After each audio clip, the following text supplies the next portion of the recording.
Conversations. I'm your host, Marla Goldberg. This podcast has been created with you in mind to acquaint you with some of the most incredible metaphysicians and spiritual leaders from around the globe who have helped others change their lives.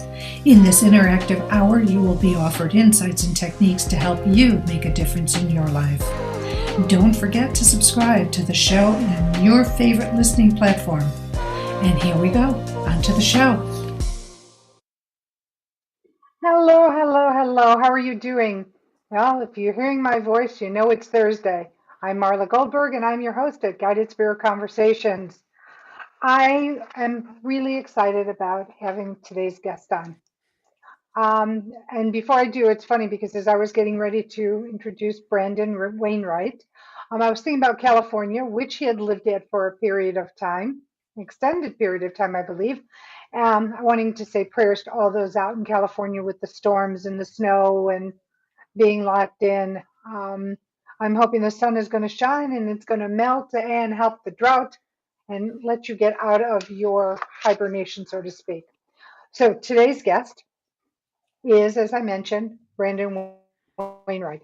Brandon was a former police officer in Los Angeles, and he saw a lot during his 12 years on the force.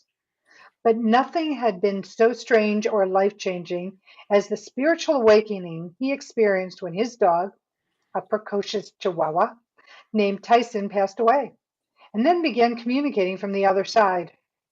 Once a hard-nosed skeptic, Brandon found himself thrust into unfamiliar territory, consulting with spiritual intuitives and pet communicators in an effort to uncover the truth about the afterlife, embarking upon the I lost my consulting with spiritual intuitive uncover the truth about the afterlife, embarking upon an incredible journey that would shake his perception of reality and challenge his beliefs about what happens to us after we die. Brandon is an energy healer at his practice, Tyson's Gift Healing Arts, in Tallahassee, Florida. He does in-person and remote healing for clients all over the world. He has a book called Tyson's Gift, and he has launched his podcast this past, I think, October, and it's called Tyson's Gift Podcast. Welcome, Brandon, and what a great tribute and honor to Tyson. Thank you, Marla. It's good to be here. I got to correct you though, real quick. That I was a police officer, not in Los Angeles, but in the San Francisco Bay Area. Close enough. Sorry, when you're coming from the other coast, they're pretty jammed together from that perspective. So I get it. So, okay, what was it? Costa Mesa? No, that is in Southern California. Okay. I was in the San Francisco Bay Area, so okay. the East Bay, 2 counties in the East Bay. Yeah. Well, I stand corrected. No, I just. But that being, don't worry about it. I don't get offended that quickly. Brandon, we went to class together. Yes. I don't get offended there. Yes, yes, we did. So let's talk about you're a police officer.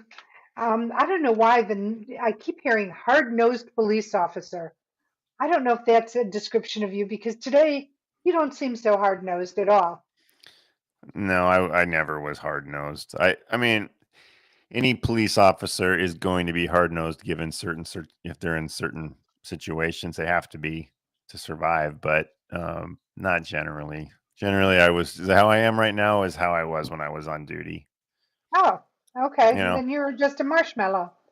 So well, I wouldn't go that far, but I wanted people to be comfortable. Like for example, when I stop somebody, I know how uncomfortable that is, and so I would do my best to be. Even when I was giving them a ticket, I would do my best to be cordial with them and let them know that it's not personal and I'm not upset with them unless they did something really bad. But don't let it ruin your day. It's just a thing. Just trying to get people to pay more attention. That does make a big difference in the way people walk away from those experiences. You walk away feeling dirty and like somebody just, berated you, admonished you. That people are just generally not as receptive to the message. I'd rather them be concerned about getting the ticket, but also just wanting to do the right thing. That was kind of my approach. Okay, so I don't know why it kept sitting in my head. It was just, and maybe it was a tongue in cheek from somebody on the other side, you Yeah, or know, yeah, like they know hard differently. nosed. Yeah, Like hard-nosed reporter, or maybe to clarify that I'm not hard nosed. Not maybe. generally. Generally, I was very friendly with people, but I definitely had my switch, if it needed to be switched. And we all do, don't we? We Yeah, do. sure. So let's talk Tyson. So you're this police officer. You're in the Bay Area, since I was corrected. You're in the Bay Area, and your little Chihuahua Tyson passes on. Do you remember the first message that came to you? Like the first thing you heard? Well, the experience, it wasn't like that. It wasn't initially. I didn't get the message directly from him, at least not that I was conscious of. So when he passed away, I didn't have at that point, I didn't really have a defined spiritual paradigm, and I'm still, pretty open about it. I still don't believe that anybody knows firmly how everything works. Um, but I didn't at that point, other than I had have my fair share of experiences with religion, and not actually a part of it myself, but I dabbled here and there just as an, exploring, but I wasn't raised in it, and I didn't have a defined view on the afterlife. So when, other than I knew there was more, I just instinctively knew there was more. And I had come to the conclusion that I was never going to know what that was. It was, even for all my searching and trying to know what it was, I was never going to get to that place. And I just, in retrospect, I had just been looking in the wrong places. But at that point, that was where I was at. But when Tyson passed, he was very special, and I had a very close relationship with him, and he helped me heal a lot, and he changed my life for the better in a lot of ways. So when he passed, it was, and you know, throughout his life, I appreciated every moment with him. I made a special conscious effort to appreciate every day with him, and he passed when he was 14, but it was still not long enough. It never is. It is. Um, and I knew it was going to be difficult, but what I didn't count on was that within a couple days of his passing, I realized that I wasn't just mourning his loss; I was mourning his existence, or I was confused about, I needed to know that he was okay, is the best way to put it. And so I found myself, but I didn't think I was going to find that answer out. So I found myself searching just for comfort, and I found this book on Amazon. I punched in on Amazon, Animals in the Afterlife. And there's a book by Kim Sheridan titled Animals and the Afterlife. So that pops up, of course. And that book is, Kim Sheridan is a naturopathic doctor, but she's also an intuitive. That, as far as I know, that's not something that she's worked in professionally, but she is an intuitive, and she's had lots of experiences with different animals and animal communicators. And so the book is autobiographical, and it talks about um, reincarnation experiences that she had had herself. And I was so intrigued by the story because it's, like I said, it's autobiographical. It was either, she's either telling this amazing story that deserves for me to dig deeper into. She's crazy, or she's lying. It's one of the three, is the way I could see it. But I was in such a state to where I was willing to be open to it. And so in the book, it refers to a number of animal communicators, and so I actually reached out to some of these. And long story short, I had 3 sessions. The first two didn't really get there for me. I was very, very skeptical, despite my desire to connect with him. And they were. I'm not saying they. I know they're credible communicators because they're very reputable, but what the information that they were able to share with me wasn't enough to convince me. But the third one that I did blew my mind, and that was over the phone. I'm in California. She's in Iowa City, Iowa. Sandy Casca is her name.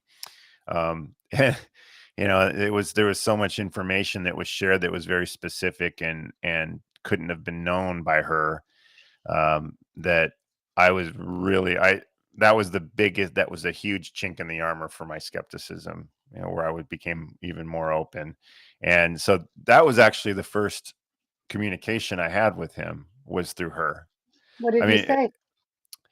well, he described. I mean, he said the things that they always say, which is, I'm with you all the time. I I'm love you, and okay. I'm okay. But he described his relationship with me, my wife, and my daughter, all different, and he described them, but especially the one between my wife and him, and me and him, subtly different. There wasn't that big of a difference, at least not that you could describe without really knowing. Right. And she like nailed it. And I mean, it was, it was like that. I'm obviously talking to him, and some of the other things that were said just about why he came the way he came, all it made so much sense. And it was things that I kind of knew already, just intuitively, even if I hadn't articulated them before. And then uh he described, I asked about it, because at this point I was like, whoa, I think this is the real deal. Tyson had a bum hip. His right hip Mm. was it was developmental. We found out later, but through a medium, we found out later, and we never knew for sure. But his right hip never really developed. It was just this gnarled mess, and so he would walk around with his leg up, Aw. because he was in pain. And eventually we had that hip removed, and then cartilage grew back in its place. And we waited too long to do it, mostly for financial reasons, but he did finally get some relief.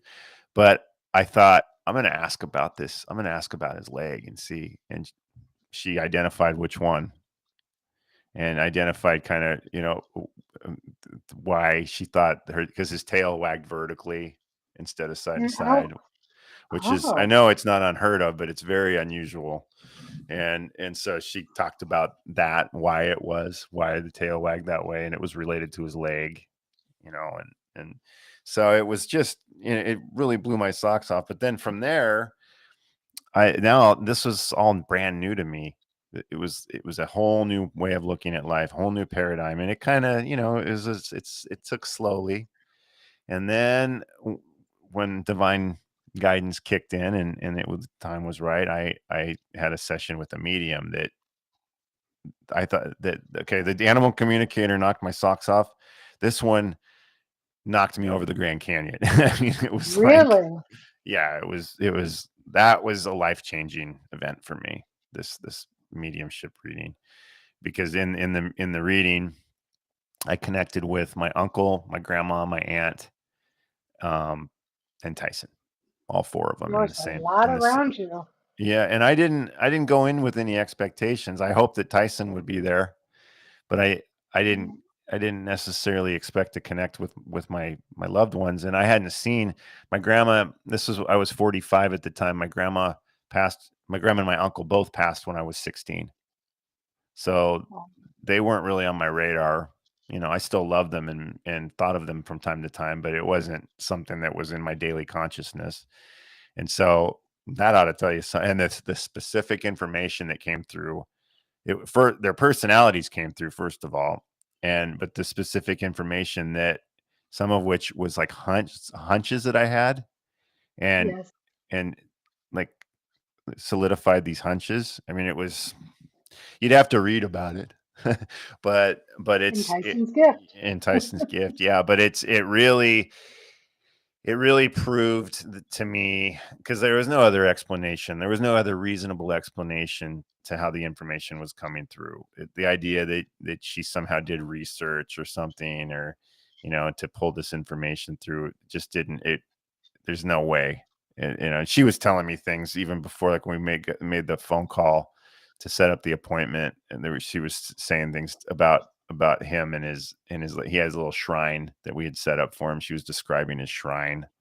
I mean, it was like, there's no other way that she could be doing this unless she was seen, and actually communicating. And so from that point forward, once that happened, I'm struggling trying to open my mind and my heart to this stuff because I'm very skeptical. That's why I was never able to become religious, is I just couldn't buy in. And I'm still very skeptical of religion. When it comes to specific belief systems, I'm not, and nothing against religion. Don't get me wrong. I think there's all paths to God, if that's what your intention is. But I, for me, I need to believe. I need to really believe this is true. And there was nothing else. There was nothing I was ever able to buy into, unfortunately, because I wanted to. I just never found something that really resonated with me.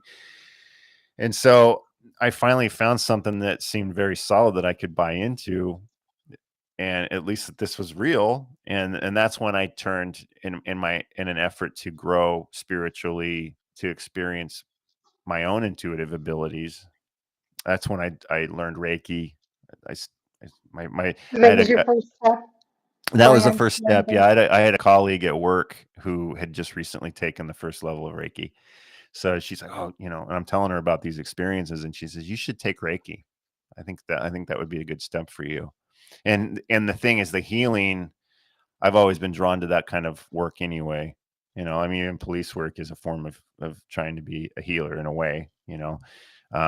And so it seemed like a natural fit. So I went that route, and the rest, so I went Reiki 2, Reiki Master, Animal Reiki, and then I found Delphi. And and then I've taken quite a few classes at Delphi, and I'm hopefully going to finish my doctorate at the end of the year. But in Delphi, of course, Reiki is awesome, and it's capable of doing the same things they teach at Delphi, as far as it all that energy, all the energy healing is capable of miracles. Yes. But the stuff that they teach at Delphi just delves in deeper, and it gets you more in touch with spirit. It teaches you about really the heart of it. You really get into the heart of it, and being in that space of love and that sort of thing. So yeah, that's kind of how it went down. So, and then what prompted you to write the book? Well, you know, first off, Tyson was a character. He really he was an amazing dog with an amazing personality. He wasn't he was like a person, which we've all had those heart dogs. I mean, if you're a dog lover, everybody's had that heart dog at some point. But he was just more more human than most dogs. Let's just put it that way. And so one, I wanted, I was interested in sharing memoirs of his life, but most importantly, I never would have done it without the metaphysical stuff attached. But what I was experiencing in opening up and finding the truth of our divine nature, um, not just not just a theory or a abstract idea, but an actual proof of it. I wanted to share that with people because I was experiencing so much peace and joy finding this out. And and finding out that, whoa, I actually feel this crazy vibrational energy going through my hands. I can feel it. And I can actually heal people with it. This is wild. This is like, there's so much more to the Yes. universe, to what's around us, than what we on a conscious level think about almost most of the time. And I wanted to share that with people because it was bringing me so much peace. I wanted to allow other people to benefit from my story. And it ended up being a pretty entertaining little book. So, but I was actually, so it was in my head. The idea of writing it was in my head, just for the reasons I just outlined. But my first Reiki teacher was a shaman, and she did a journey for me because I was having trouble journeying. I tried a couple times, and the skeptic in me, just I would just lay there and fall asleep. I mean, it was like I was expecting, the way I was approaching it was just, it just wasn't working. And so she thought there was some kind of block going on, probably, that was causing it. And so she decided to do a journey for me. And in the journey, she found that that I was supposed to write this book. And so she came and she tells me, "Have you been thinking about writing a book?" And I said, I've thought about it. Yeah. She says, because it's like a big deal. So this is like a big deal that you're supposed to write this book. And she says, like, I think this is like a big part of your life mission is writing this book. And which of course it makes sense given what I was thinking about why I was considering writing it, because it would have this influence on people. And she said that my role as a cop would be helpful in getting it out to people. And so it all made sense. And you know, I I dragged my feet. I'd never written a book before, and I didn't know where to start, and I didn't think I had much of a punchline. I mean, I had these things happen, and I was trying to learn how to. I was becoming a healer, but to me, what I also believed that Tyson would reincarnate, and I was getting that message. Kind of, he was kind of evasive about it. He would generally say, you know, the readers would tell me, I get the he won't tell me if and when, but I get the strong feeling that he is coming back to you, and that was kind of consistent. And so I thought, well, I'm going to wait till he comes back. That'll provide the perfect punchline for the book. And then I had a reader told me, nope, that's book 2. Oh, You have everything you need to write the book right now. So that's what I did. I went ahead and I just took a leap of faith and started writing. And once I did, it actually flowed pretty nicely. It wasn't. It was, writing a book. That it's not really an easy task. It's a lot of work. It takes time and patience and dedication.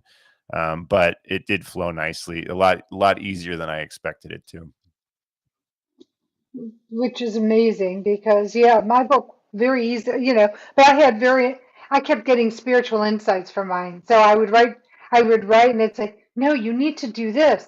Oh, no. And then I had to, not rewrite the whole thing, but go back in and make space for what spirit was guiding me to do. And then I'd say, no, no, no, you need to do it this way. And it's like, okay. And so I can't tell you how many iterations I had of my book because spirit just kept pushing me Mm, along into what I needed to do. yeah. Everybody's is different. Yeah. Yeah. For me, it wasn't quite like that. I don't, the messages when I receive them, it's not quite as clear as it sounds like it is for you. But I know I was guided though, because it just took When course and it's worked out. most, yeah, when it's Yeah. most flows smoothly, it really is something that you find is meant to be. Yeah. And right. And You're, I've got a you're second book you're that I'm going to spiritually write. guided. And that's my plan is to write the second one. And I recently had been kind of trying to outline it and figure it out. And it's not necessarily the right time right now. I don't feel like it's the right time. So Are you planning on getting another puppy? Not necessarily a puppy, but another dog. not planning on it. No, Okay. doesn't mean it's not going to happen. And well, because I'm getting a strong feeling that your second book will happen when after you adopt your next baby. And Do you see a particular dog? I'm seeing a brown dog, but not dark brown, like one of those golden brown dogs, like terrier kind of mix. Not Mm, big, not a big dog, but I'm seeing like white, like it's got a black nose, but there's like a white spot behind the nose. Um, yeah. anyway, I'm just seeing this dog that is going to come into your life, and then D- once d- that comes in, you will start writing your next book. does it look anything like a West Highland Terrier? Is that the Dorothy book? Is that the Dorothy dog from The Wizard of Yeah, Oz? yeah, kind of. Yeah, only No, a Westie is white. That's a no, black. no, this is a short-haired dog. Could be a terrier. could be another Chihuahua. You know, they just have that, but it's not the giant dog. It's that lots of energy. I mean, it could be a oh, what's that terrier that is just so full of energy. Oh my God, I'm losing it, but I'm sure it'll come to me. But it's not a West Highland. It is And Jack Russell, not a like a Chihuahua. Jack Russell. Well, it could be a Chihuahua, Is but it it could be a Jack Russell. anything like that? No, Okay. Hmm. but it is that Well, color, juice color brown. That's she a beautiful that picture. she's brindle. Brindle on the Okay. on the head and the chest and the Oh, is legs, she? but that is Pepper. Ah, That is Pepper T. Wainwright, and Pepper T has meaning. okay. Are If we you going know, to share with the audience? Pepper tea? well, it's because she's Tyson. Oh, Yeah, okay. yeah. So I mean, that's part of I mean, he she actually came to us 2 months after I finished the book. Oh, wow. So you have another dog. I've got yeah, we have two other dogs. Yeah, but we Oh, okay. but we're we hadn't been planning on getting a new one anytime soon. Okay. Um, I just feel when you get another dog, you're gonna restart your second book, and then voila, you'll it'll have it. flow. But yeah. There's been a lot going on in my life. A lot. I mean, I've been going through one of those dark nights of the soul periods over the last few months. So let's It's talk about Dark Nights of the Soul, just because the audience, some people will know what that means, some people won't. Not to get into your dirty, your Dark Knight details. I was going to say the dirty little details of the Dark yeah, Knight. But um, the dirty details of the dark night. it sounds like a novel, doesn't it? It does. Maybe that's the name of the book. But so is it a form of depression? Is it a form of you go inside and becoming very introverted? It's just been, it's not just, it's been a lot of just change with with my family, with me, and as far as moving here and trying to get established here in Florida, and it's caused a lot of change for everybody, and major shifts in spirituality. Um, you know, not not necessarily. Well, I shouldn't say major shifts, but changes in the dynamic between my wife and me, and it's it it it's just been Time for really, growth. really hard. Yeah, for sure. I mean, at the end of the day, it's serving a purpose of learning, but it's been tough. It's probably one of the toughest times of my that I can that I've ever been through, actually. So to So let people know, when you go through something like this, it can be very tough. But I feel that you have the faith to know that whenever you go through this, sometimes things have to break down to be rebuilt, mm, and it can be rebuilt better. Like sometimes you get a bicycle without a motor on it. You put a motor on it, and all of a sudden you've got this amazing motorized bicycle that gets you there so quickly, right? I yeah, mean, it can be something that's just a metaphor, but an yeah, idea of how things happen. yeah. It's just when you're in the thick of it, you don't know how it's going to turn out. You're you're grappling with it and trying to come to a place of peace and foundation, and it's hard when you're in the thick of it, but every other time I've been through something like this, there's lots of lessons that are learned. So there's a lot of gold that comes out of it. But it's hard earned, let me tell you. Hard earned. And but the good news, when it's all said and done, it's going to provide some great material for the second book, and that's part of why I haven't started writing it yet, is that it's like, I need to get to the other side of this so I can see, I and mean, that's kind of you why have I'm waiting. faith that you're gonna, like it's like a flowing creek, right?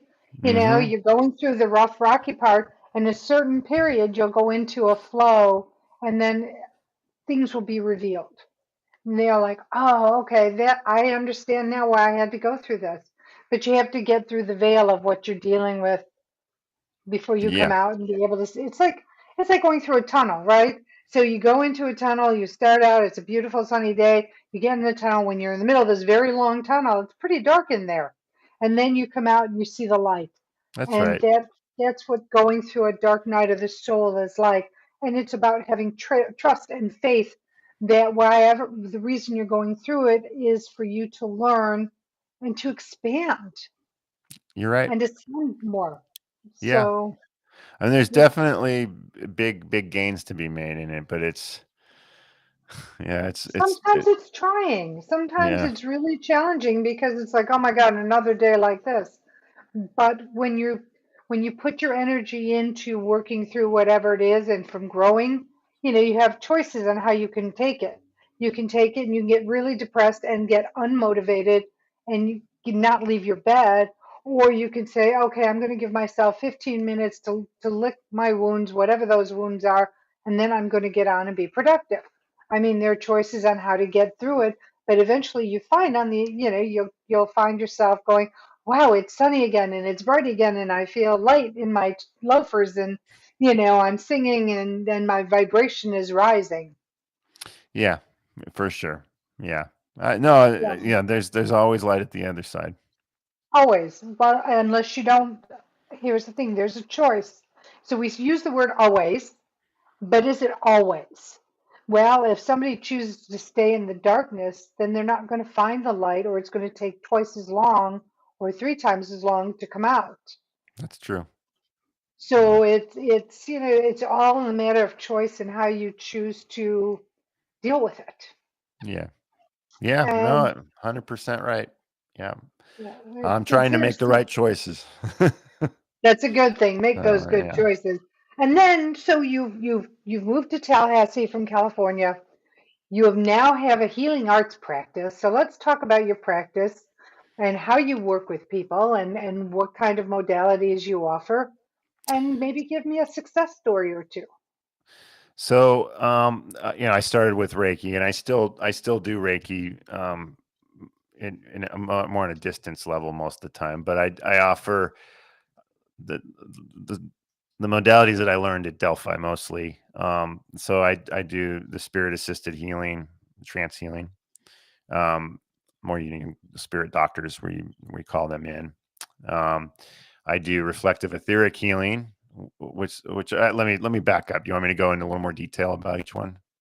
Just a little bit, just say what it is, what goal and objective of this modality is. I mean, I know it's always to get the client to the sweet spot, what I call the sweet spot. Yeah. So the spirit assisted healing technique, what that is it's you're as a channel. Like, for example, when you're working with Reiki, you're channeling Reiki energy. When you're doing spirit assisted healing technique, and all these energies, by the way, come from spirit. They all come from light. When that's with the intention that you set. But with spirit assisted healing technique, I actually have a spirit healing team of doctors on the other side, or in the Hmm. astral plane. And I have a surgeon, a nurse, a vet, and a master teacher. And I also have a gatekeeper. And I call in the archangels and Christ, and I have a whole team that I call in, and I let them work it out. I let them figure out who's going to do what, and but then I start channeling. Um, oh, I'm sorry. Please put the No, link. don't. Oh, we Oh, just put the link to your okay. book up. Oh, got it. Sorry. And So, so when I start to channel, when I start to do the healing, that is the energy that's coming through me. And the way I work with it is I scan, and where I feel spikes in energy, or where I can feel it pulsating, I know to work that area, and I stay on it until the energy starts to clear. And if it doesn't clear, I do laser cutting with the crystal, and I clear it out that way. Or with in person, I'll use color and sound also. And I can't really do that distance, but I'll use tuning forks on the chakras and that sort of thing.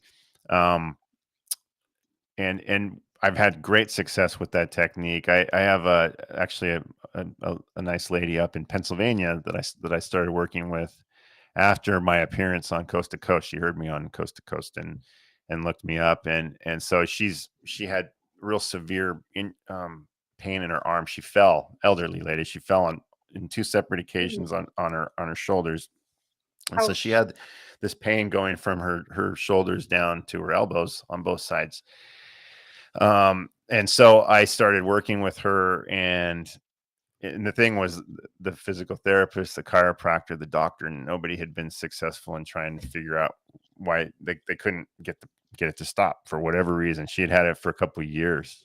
And so I set the intention, had my spirit team start working, and within a couple visits, she started to feel better. And now, where she was at a 10 pain wise, now even on the worst day, she's at a 3 most of the time. If it gets above that, she calls me, you know. Nice. And it's not, it's and actually the last time I talked to her, she said that it doesn't hurt at all. So that was a nice success. The other thing with her was, I don't just work the areas that she told me, but her low back um, healed, and I wasn't even aware that she had a back problem. She said she didn't want to tell me that because she wanted me to focus on her shoulders, but her back miraculously had, it had been very painful for her, and it went away. The pain went away, just like Excellent. that. And she also had an issue with her right knee, and I did reflective etheric healing on that. I couldn't get it with the spirit assisted healing. Now, reflective etheric healing is, you know what it is, but so your etheric body The has four. audience doesn't know what it Yeah, is. your etheric body has 4 layers to it. Okay, so the chemical layer, life layer, light layer, sensate layer, and the reflective layer. Within the reflective layer, there is a blueprint for your body, all parts of your body, and it's from God. It's how God meant you to be, and it can be regenerated if if you pull from that reflective layer of the etheric body. So what that technique is the practitioner along with the client together, they manifest that body part from the blueprint in the reflective layer, and the practitioner implants it into the body, and it merges in with the old and replaces the old part that was broken or damaged somehow, and then the practitioner removes the old one and sends it to the light, because it's not a bad thing. It just has done its duty and needs to be healed. And that I couldn't get anywhere. The spirit assisted healing technique wasn't working on her knees, but that did. When I did that technique on it, it took care of it. So that was Nice. pretty cool. So there's that one. There's Kundalini light energization, Hmm. which is an amazing one. I learned that along with you. Actually, reflective Yeah, we're etheric too. partners. Yeah, well, yeah. Um, so that's where you're pulling the Kundalini energy through the chakras, from the root all the way up through the crown and out, even into higher chakras than that. And it's a really beautiful modality. The practitioner calls in, they called the brother lights.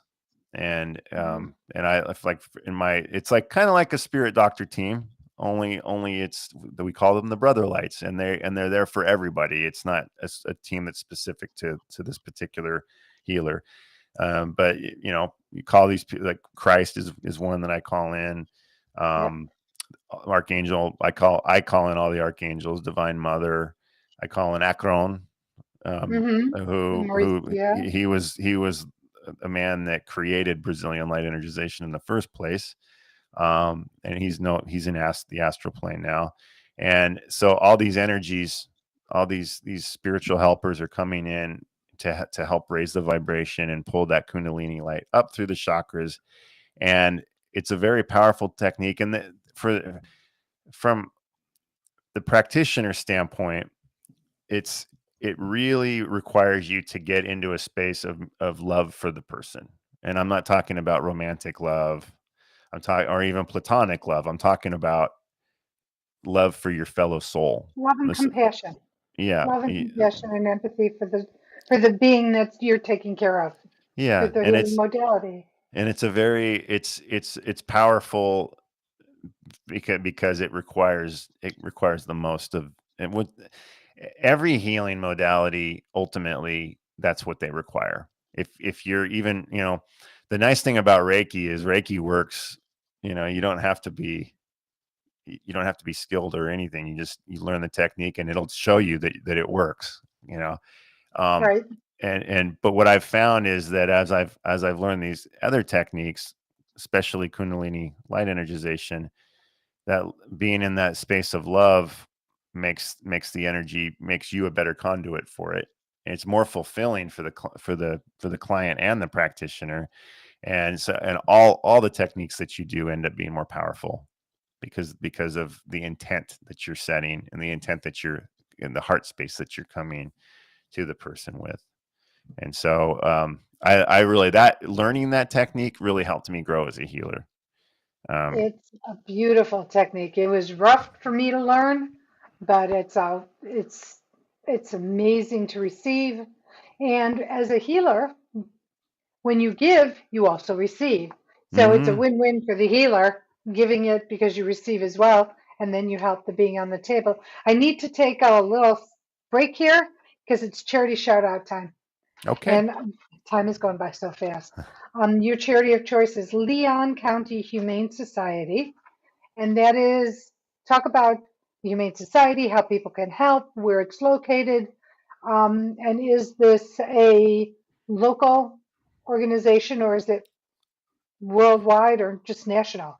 Well, the Humane Society in general is I don't know if I'm sure there's an international version of it, but this particular one, I said it because it's the local one to where I live, and I know they do good work. They're a small organization. They their dogs are fostered. The cats, they most well, some of them are fostered too, I think, but a lot of them are kept in a kennel at their main area. It's all mostly volunteer, and they're doing God's work. They're trying to help the animals and get them homes. And um, I support what they do for obvious reasons. So So, uh, what do they need? What do you think they need? I should have checked with them to ask them specifically, but I think donations. I mean, monetary donations are always good.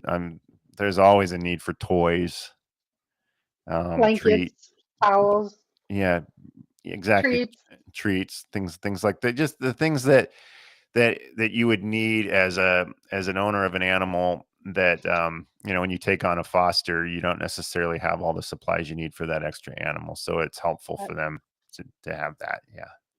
It's so true. So check out the website on our blog and reach out to Leon County Humane Society or the Humane Society closest to you if you want to donate actual material such as food, clothing, like in the winter, dogs get cold, blankets, pillows, treats, like you were saying, toys, things to keep them comfortable, happy, and engaged.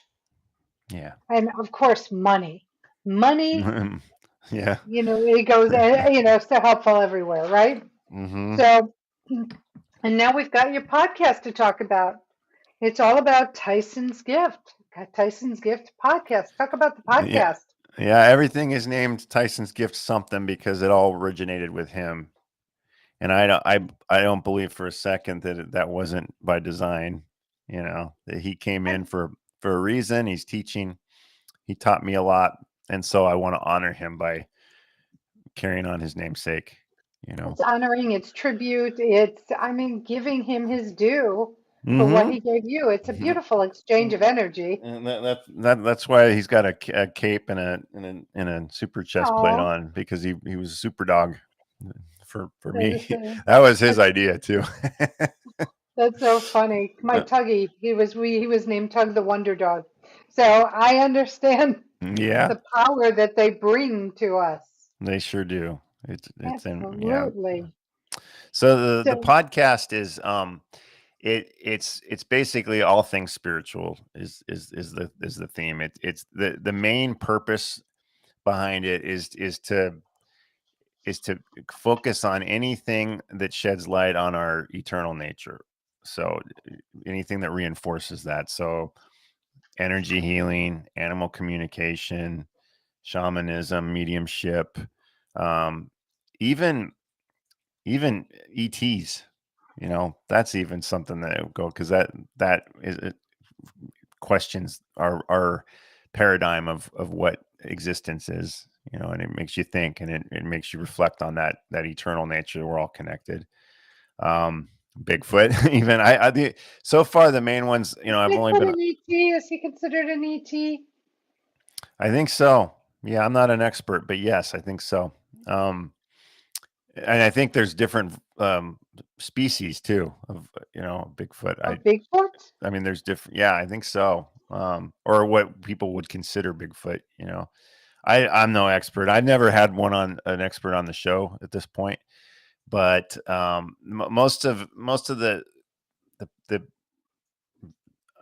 guests that I've had on have been either healers or mediums or animal communicators or that sort of thing. I mean, that kind of, that's my community too. So it's easy to connect with those types of people and invite them on the show. So what day is the show on?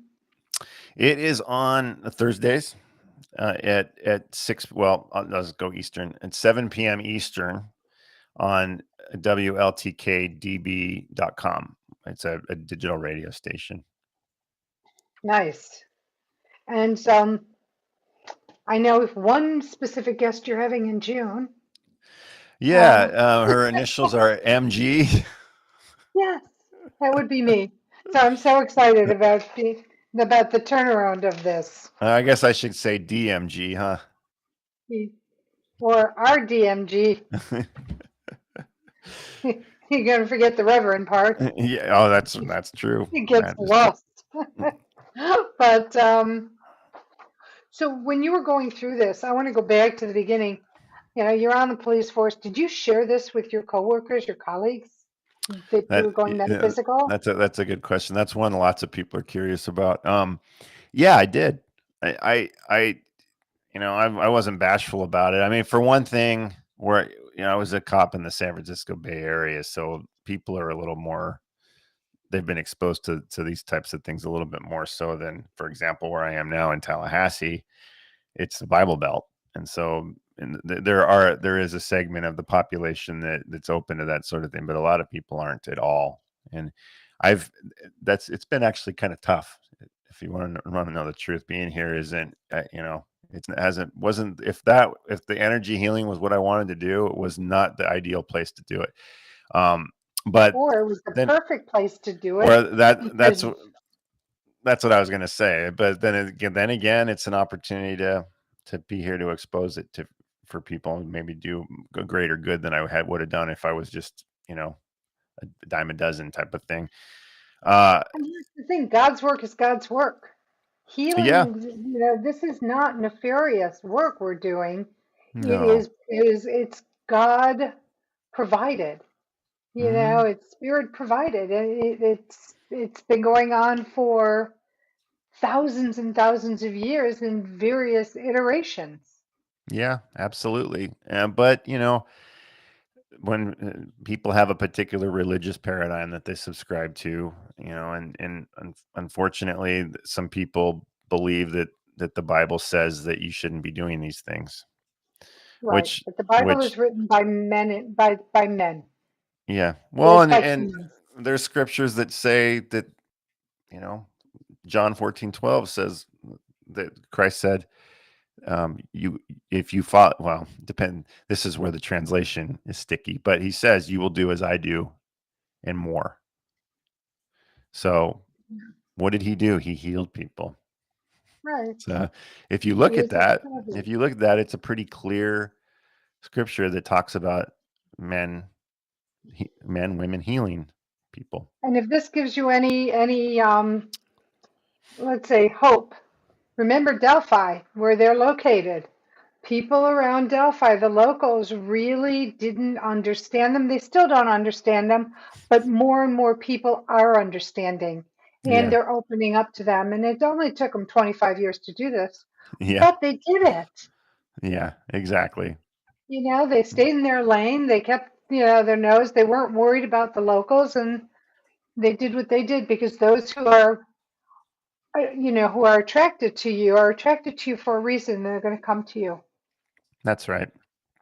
I just haven't quite figured that out yet. How all that's going to work for me.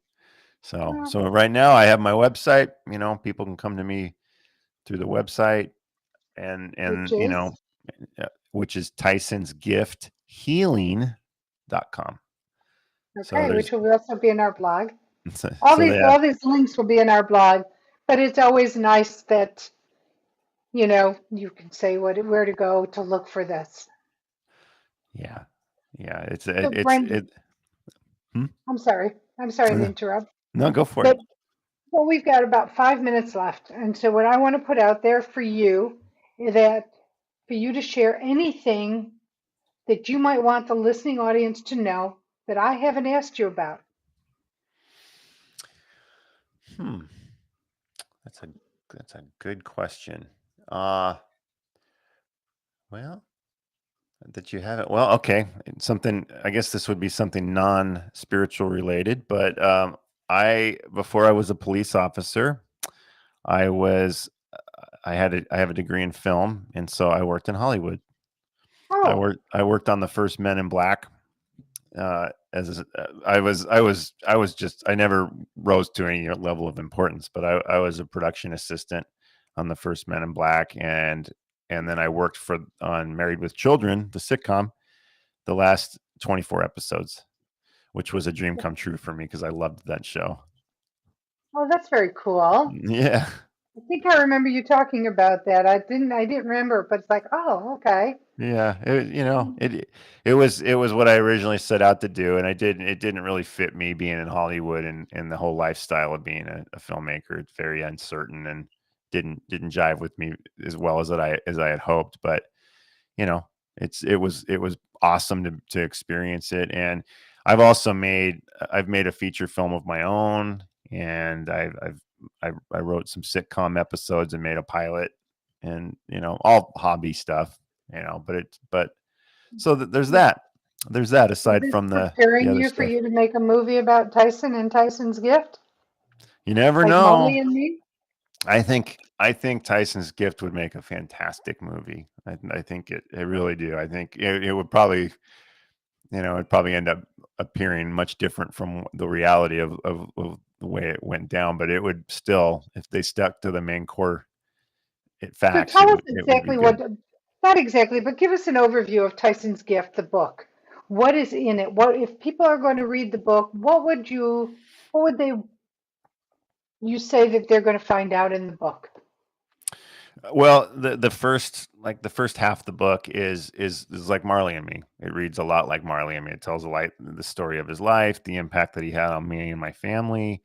Um, you get a really good sense of his personality, and I think it's a beautiful story. And when it comes to, and then of course, like any animal story, autobiographical animal story, he he comes to the place where he passes on, and then from that point forward, it's about the process of coping with that, spiritually, emotionally, but it ultimately, and then it gets into the energy healing, and it gets into what all the things that I learned as a result of my life with him, and so it ultimate, it does have his death in it. I'm not going to say it doesn't, but ultimately, it's a very uplifting story. Which is wonderful. And it also sounds like it's a book that helps people who have lost a pet, whether it's recently or not, with their grief process. Yeah, yeah, and that was, the writing the story was, I didn't write it just to expose these ideas. I also wrote it because to help people cope with the loss of their pet, because it is, it is a very hopeful story. I mean, ultimately, what it's telling you is that the animal isn't really gone, No, and it's not. and they're not gone when they pass. They're in a different form, and you know, and the reality is that they can come back to you. I, I'm not saying I they will, understand but that. they can. But here's the beautiful thing when you transition, they will all be there to greet you. Yeah. That's something I've learned. But when we had to put him down last June, an animal communicator shared this with me, and this might be, something that helps people, um, feel better about losing them, and that is that they're a soul group. So we have our individual souls, but dogs or animals have it based on their groups, Mm, and that my dog went back to the group to tell them like how great it is to be my dog. And so, my dog would be ready for me when I was ready for another dog. But the animal communicators actually said, go right away because they're waiting for you. They've heard all about you and they're waiting for you so you could find your next family, animal family member. no. And as I showed you before we got online, I've had mine for now 2.5 weeks. And I don't know yet if she's an incarnation of any of my dogs in the past, but she's a baby, so it's a little Mm, more challenging Yeah, than she's adopting. very cute. Thank you. But just so people know that reading this book will help you with your processing of the grief. And, there are many people, I mean, up until 2 weeks ago, I felt a huge void with the loss of my Hmm. dog. And maybe because it was the last one and I had usually I have multiple, so there was always something to take my attention away to something else, another animal I had to focus on. But this time I didn't have one. And I think Mm, it made it much harder for the yeah, process. yeah, I could definitely see that. Yeah, it's, So but now you have her. I do. And you have your babies and things will glow brighter. So Brandon, thank you so much. I can't believe it. The hour has passed. Yeah, same here, Marla. Thanks for having me on. I've enjoyed it, and I'm looking forward to hanging out with you again in a couple months Me too. on It'll my be so show. much fun. Yes, which will What? promote heavily so people won't miss it. Um, so thank you for all you do regarding Tyson's gift. I'm like doing adult dyslexia. Tyson's gift, Tyson's Gift Healing.com, Tyson's Gift Podcast, the honor and tribute to Tyson. He is so grateful for you, honoring Well, him I'm grateful for continuously. him. Yeah, he's. Oh, this is something I cover in the book, but you can see that Paw right print? there, the paw print. Yeah, A tattoo of a paw print? that's his paw print. That was made when he passed. So his paw print's on my soul. That's very cool. Tuggy's is like 4.5 inches big, so it's ginormous. So, yeah, It's bigger than my arm. Your arm it might fit on, mine not so much. it's So yeah, thank that is one advantage. It's the Chihuahua. If you're gonna get a tattoo, it's much smaller. exactly. So thank you, Brandon. I appreciate you so much. Bridget, thank you for all you do. Right hand, left hand, my tech wizard. And, so grateful each and every day for you. I'm grateful for you, the listening audience, for taking time out of your day, out of your life to be a part of the show because the show, as I keep telling you, is created with you in mind, bringing you the most amazing metaphysicians like Brandon, spiritual thought leaders, psychics, mediums, etc., to bring you people and new techniques or more detail about techniques you might have wanted to look into. Next week's guest is Sean Randell, and he teaches the manifestation method. So please tune in. Also, if you're in the Charlotte area this Saturday, I'm teaching a class to help you raise your vibration for easier manifestation. It's a really nice, fun, experiential class. So if you are in the Charlotte area, he will be at Alara Day Spa. The address is 155 Joe V. Knox Avenue. I don't have the number handy, but you can look it up under Alara, and that's AHLARA, and that's from 10 to 11:30. As I leave you, as always, I send you love, blessings, and gratitude. So grateful that you're in my life in whatever capacity you're in it. For not only are you my student, you're my teacher. And not only am I a teacher, I am a student. So thank you and bless you all. Before I leave, I want to send you one more time my love to you. I love you. You are loved not only by me, not only by friends and family, but you have got so many beings on the other side of the veil that are just waiting for you to ask for what it is you need so that they can conspire on your behalf and start working for you. The second part of that is be open to how it's going to come because it's not a logical, linear way. Most times it's very esoteric. You find it in a quote, in a passage in a book, something somebody says to you, or you overhear that conversation.